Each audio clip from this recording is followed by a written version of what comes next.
बिस्मिल्लाहिर्रहमानिर्रहीम, अस्सलाम वालेकुम। आज हम आपको ज़बरदस्त सी एक कश्मीरी चाय की रेसिपी सिखाएंगे और बताएंगे कि कलर इसका कैसे चेंज होता है। पहले ऐसा कलर होता है और ये वाला कलर हम लोग कैसे लेके आएंगे, ये सब कुछ आपको बताएंगे। वीडियो में हमारे साथ जुड़े रहें। ये ग्रीन टी, कश्मीरी चाय भी इसको कुछ लोग बोलते हैं। इसको अच्छी तरह साफ़ कर लें। ये देखें, ये हल्के से ग्रीन कलर और ग्रे कलर में होती है। ये देखें, और इस पतीले में हम तकरीबन 2 गिलास के करीब पानी ऐड करेंगे। ये बादियान का फूल, एक दालचीनी और एक लौंग, आप ज़्यादा कम भी कर सकते हैं। अब हम इसमें कश्मीरी चाय ऐड करेंगे। ये मैंने 2 टीस्पून डाले हैं, कम लग रही थी, तकरीबन 3 टीस्पून के करीब है। अब इसको हम कम से कम ही 15-20 मिनट के लिए, आधे घंटे के लिए हम इसको हल्की आंच पे पकने देंगे ताकि इसका अच्छा सा ज़बरदस्त सा कलर निकल जाए।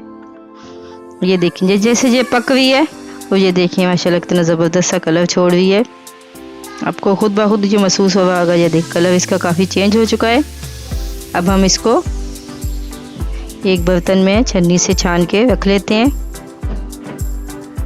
ये देखिए, हमारी 2 कप थे, तकरीबन 1 कप के करीब रह चुकी है। ये देखें, पक पक के इतनी कम हो चुकी है।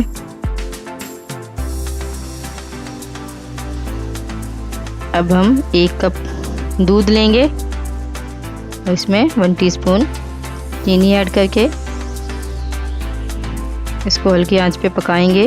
अब इसमें हम कम कम करके जो कहवा बनाया था वो इसमें ऐड करते जाएंगे। आप इसमें खुद कलर देख सकते हैं। देखिए, मैंने 2 बार ऐड किया है, फिर भी इसका कलर चेंज नहीं हुआ। जो बचा था वो भी मैंने ऐड कर दिया है, इसका कलर बिल्कुल भी चेंज नहीं हुआ। जैसे लाइट सा कलर है वैसा ही है। अब मैं आपको बताती हूँ कि इसका कलर कैसे चेंज हुआ। इसमें मैंने तकरीबन 1 चुटकी के करीब मैंने पिंक कलर ऐड किया, फ्रूट कलर, उससे इसका जो कलर चेंज हुआ है। आगे आप लोग खुद समझदार हैं कि इसका कलर कैसे चेंज होता है।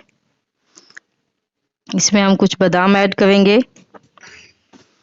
जायके के लिए। और ये देखें, इसका टेस्ट, इसका जायका बहुत ज़बरदस्त और शानदार होता है। बिल्कुल जैसे शादियों में मिलती है वैसी ज़बरदस्त सी हमारी ये कश्मीरी चाय तैयार हो चुकी है। आपको मैंने बता दिया है कि इसके कलर कैसे चेंज होता है और इसका असली कलर क्या है। अगर आपको हमारी रेसिपी अच्छी लगी तो शेयर और लाइक ज़रूर कीजिएगा और कमेंट बॉक्स में अपनी राय का इजहार कीजिएगा कि आपको हमारी रेसिपी कैसी लगी। और लाजमी इसको घर पे ट्राई करें, बहुत ज़बरदस्त, बहुत टेस्टी बनती है। इसका जायका भी बहुत डिफरेंट और जायके वाला होता है। वीडियो को शेयर और लाइक ज़रूर कीजिएगा और कमेंट बॉक्स में लाजमी अपनी राय का इजहार कीजिएगा। अल्लाह हाफिज़।